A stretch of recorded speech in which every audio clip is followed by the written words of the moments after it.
दोस्तों, क्या आपने सूचना के अधिकार अधिनियम के तहत कोई आरटीआई लगाई और सूचना मांगी लेकिन आपको सूचना नहीं मिली? उसका समय निकलने के बाद आपने फिर फर्स्ट अपील लगाई, उसके बाद भी आपको सूचना नहीं मिली?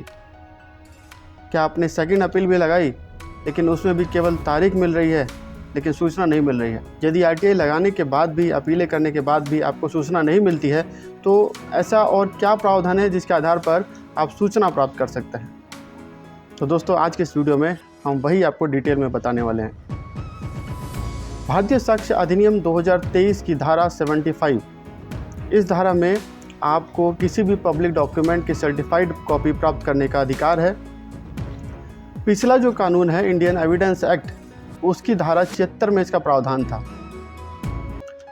अब इसको डिटेल में आपको बताते हैं कि इस धारा में क्या लिखा हुआ है। भारतीय साक्ष्य अधिनियम 2023 की धारा 75 में ये लिखा है, Every public officer having the custody of a public document which any person has a right to inspect shall give that person on demand a copy of it on payment of the legal fees therefor, together with a certificate written at the foot of such copy that it is a true copy of such document or part thereof as the case may be। यानी हर लोक officer जिसकी अभिरक्षा में, custody में ऐसी कोई लोक दस्तावेज है जिसके निरीक्षण करने का किसी भी व्यक्ति को अधिकार है, उस व्यक्ति द्वारा मांग किए जाने पर उस व्यक्ति को वहाँ के लोक अधिकारी द्वारा उसकी सर्टिफाइड कॉपी देने का प्रावधान है।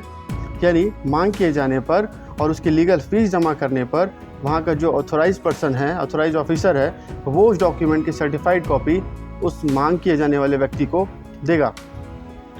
जो कॉपियाँ उस ऑफिसर द्वारा उस व्यक्ति को दी जाएगी वो सर्टिफाइड कॉपियाँ रहेंगी और उसके नीचे उस ऑफिसर का साइन, उसका पोस्ट, उसका सील लगा होगा और वो सर्टिफाइड कॉपी आप किसी भी काम में, किसी भी लीगल काम में उपयोग में ला सकते हैं। अब आप सोच रहे होंगे कि इस एप्लीकेशन को बनाने का क्या फॉर्मेट हो सकता है, तो आपकी सहायता के लिए उस फॉर्मेट की एक कॉपी हम इस वीडियो के डिस्क्रिप्शन में शेयर कर रहे हैं। वहाँ से उसका फॉर्मेट आप प्राप्त कर सकते हैं और उस फॉर्मेट के माध्यम से आप अन्य जानकारी भी निकाल सकते हैं जो भी आपको रिक्वायर्ड है। तो उम्मीद करता हूँ इस वीडियो के माध्यम से एक महत्वपूर्ण जानकारी आप तक पहुँची होगी। ऐसे ही तमाम वीडियोस आपके लिए ढूंढ कर लाते हैं ताकि आप जो है कानूनों को लेकर अवेयर हो सके। चैनल को सब्सक्राइब करके इस वीडियो को शेयर कर दीजिए। मिलते हैं अगली वीडियो में, तब तक के लिए नमस्कार।